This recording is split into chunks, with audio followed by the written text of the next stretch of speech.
નમસ્કાર ગુજરાત। આજના મુખ્ય સમાચારોની અંદર વાલી દીકરી યોજનામાં સુધારો, તો સ્માર્ટ વીજ મીટર 2025, 5 રૂપિયામાં મકાન, બસેરા યોજનાની શરૂઆત, તો હવામાન વિભાગની મોટી આગાહી, કયા વિસ્તારોમાં મેઘરાજા ભૂકા કાઢશે તેના વિશે માહિતી।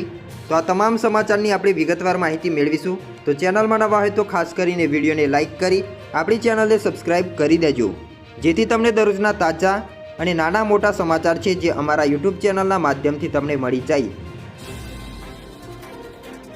જેમાં મિત્રો સૌપ્રથમ સમાચાર વિશે વાત કરીએ તો વાલી દીકરી યોજનામાં સુધારો, જેમાં વર્ષ 2019માં વાલી દીકરી યોજનાનો અમલ શરૂ કરાયો હતો। છેલ્લા 5 વર્ષમાં આ યોજના હેઠળ 2.37 લાખથી વધુ દીકરીઓને નોંધણી પણ કરવામાં આવી રહી છે। આ યોજનાનો લાભ હવે 2025થી લઈને 26થી મળવા લાગશે। રાજ્ય સરકાર ગરીબ દીકરીઓને ધોરણ 1માં પ્રવેશ કરે ત્યારે મિત્રો 4000, ધોરણ 9માં પ્રવેશ કરે તે સમયે 6000 અને 18 વર્ષની વચ્ચે પહોંચતી વખતે 1 લાખ રૂપિયાની સહાય આપશે। આ સમયગાળા દરમિયાન જો ઘરમાં કમાવનાર વડીલનું મૃત્યુ થાય તો રાજ્ય સરકાર તેની પુત્રીને 10,000ની વધારાની વીમા રકમ પ્રદાન કરશે। પરંતુ આ યોજનાનો લાભ એવા દંપતીઓને જ મળશે કે જેમને વધુમાં વધુ 3 બાળકો, દંપતીના 3 બાળકોમાં 1, 2 અથવા તો 3 પુત્રીઓ હોય તો પણ મિત્રો આ યોજનાનો લાભ મેળવી શકે છે। ત્યાર પછીના સમાચાર વિશે વાત કરીએ તો સ્માર્ટ મીટર 2025, જેમાં ગુજરાતમાં છેલ્લા ઘણા સમયથી સ્માર્ટ મીટરને લઈને વિવાદ ચાલી રહ્યો હતો।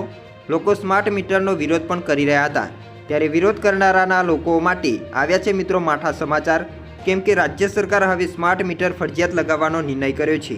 વિધાનસભામાં કોંગ્રેસના ધારાસભ્યએ પૂછેલા સવાલના જવાબમાં ઉર્જા મંત્રીએ સ્માર્ટ મીટર ફરજિયાત લગાવવું પડશે તેવી જાહેરાત કરી છે। જેમાં મિત્રો વધુમાં જાણીએ તો સ્માર્ટ મીટરના શું ફાયદા છે, જેમાં એક મિત્રો સ્માર્ટ મીટર લગાવવા માટે કોઈ ચાર્જ ચૂકવવો પડશે નહીં, વીજ બિલ ભરવાની લાઇનમાંથી મળશે છુટકારો, તો સ્માર્ટ મીટરના કારણે વીજ ચોરી અટકશે, ખોટા રીડિંગથી ખોટા બિલ બનવાની સમસ્યાઓથી મળશે છુટકારો, તેમજ પાવર જશે તો ફરિયાદ નહીં કરવી પડે, ઉપકરણ દીઠ વપરાશથી ખબર પડશે, રોજના વપરાશ જોઈને મેનેજ કરી શકાશે, મોબાઈલની રિચાર્જની જેમ પ્રીપેડ રિચાર્જ કરવાનું રહેશે। ત્યાર પછી સમાચાર જોઈએ તો 5 રૂપિયામાં મકાન, બસેરા યોજના, જેમાં મિત્રો ગુજરાત રાજ્યમાં શ્રમિકોના હિતમાં આજે અમદાવાદ ખાતે કાર્યક્રમ યોજાયો હતો, જેમાં સીએમ ભૂપેન્દ્ર પટેલે શ્રમિક બસેરા યોજના અંતર્ગત 15,000 શ્રમિકો માટે હંગામી આવાસનું ખાતમુહૂર્ત કર્યું હતું।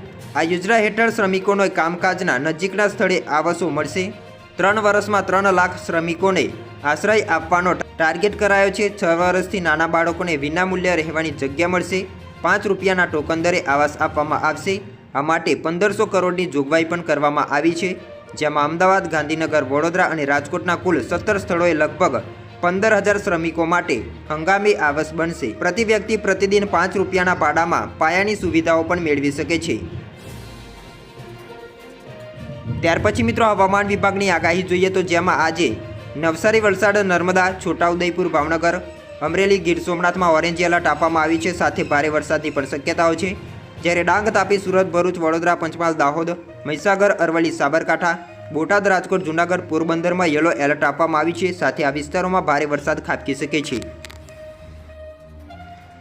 ત્યાર પછી સમાચાર વિશે વાત કરીએ તો કયા વિસ્તારોમાં મેઘરાજા ભૂક્કા બોલાવ્યા છે, જેમાં મિત્રો છેલ્લા 24 કલાકમાં 217 તાલુકામાં નોંધપાત્ર વરસાદ નોંધાયો છે।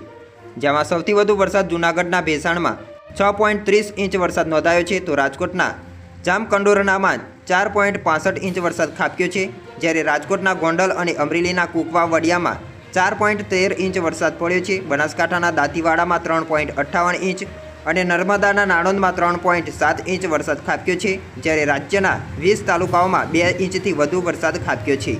ગઈકાલે અમદાવાદ સહિત અનેક વિસ્તારોમાં ધોધમાર વરસાદ વરસ્યો છે, જેના કારણે અનેક વિસ્તારો જળબંબાકાર પણ થયા છે। તેના પગલે વાહન ચાલકોને મુશ્કેલીઓનો સામનો કરવો પડ્યો છે। છેલ્લા 24 કલાકમાં ગુજરાતના 217 તાલુકામાં ધોધમાર વરસાદ વરસ્યો છે, જેના પગલે રસ્તા પર નદીઓ વહેતી હોય તેવા દ્રશ્યો સામે આવ્યા। સૌથી વધારે વરસાદ ભેસાણમાં 6 ઇંચથી વધારે વરસ્યો છે।